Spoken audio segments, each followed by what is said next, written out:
સુરતના ઉમરા વિસ્તારમાં શિક્ષકે પત્નીના અન્ય સાથેના અનૈતિક સંબંધથી કંટાળીને બે માસૂમ બાળકોને ઝેરી દવા પીવડાવી હત્યા કર્યા બાદ પોતે પણ આપઘાત કર્યો હોય જે મામલે ઉમરા પોલીસે સુસાઇડ નોટ પરથી પત્ની અને તેના પ્રેમીની ધરપકડ કરી છે।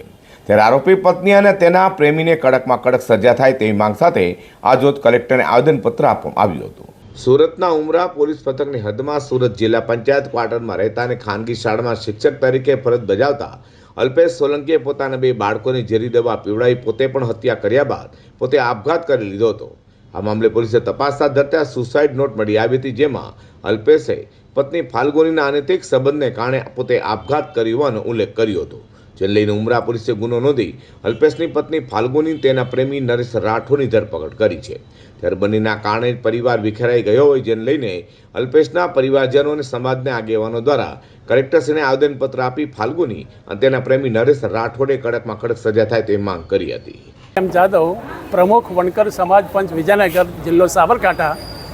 અમે આજ રોજ માન્ય કલેક્ટર સાહેબને મળવા માટે એટલા માટે આવેલા કે અહીંયા 31/7/2025ના રોજ ભાઈ અલ્પેશભાઈ નામના અહીંયા રહેતા વ્યક્તિ એ પોતાના બે બાળકો સાથે જે કામ કર્યું છે, પોતે સુસાઇડ કર્યો છે અને બે બાળકોને કેફી દ્રવ્ય પીવડાવીને એમનું જે મૃત્યુને ઘાટ ઉતાર્યા છે એ શેના માટે છે?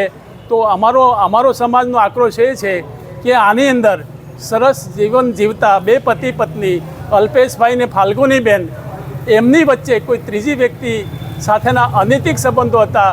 એ અનૈતિક સંબંધોમાં અલ્પેશભાઈએ બહુ સમજણ આપી, પણ એ વાતને કોઈ અલ્પેશભાઈ નરેશભાઈ અને ફાલ્ગુનીબેનને ધ્યાનમાં ન લીધું અને એને લાગી આવતા પોતાના બે બાળકો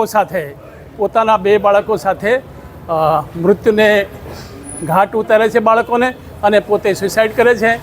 આ બાબતે અમારા સમાજમાં બહુ જ મોટી લાગણી પેદા થઈ છે, આક્રોશ પેદા થયો છે અને આ બાબતે ન્યાય કરવા માટે નિષ્પક્ષ તપાસ થાય અને નિષ્પક્ષ તપાસની અંદર જે કંઈ ગુનેગાર સાબિત થાય એ ગુનેગારને કડકમાં કડક સજા થાય એવી માગણી માટે માન્ય કલેક્ટર સાહેબને અમે આવેદનપત્ર આપવા માટે આવેલા છીએ।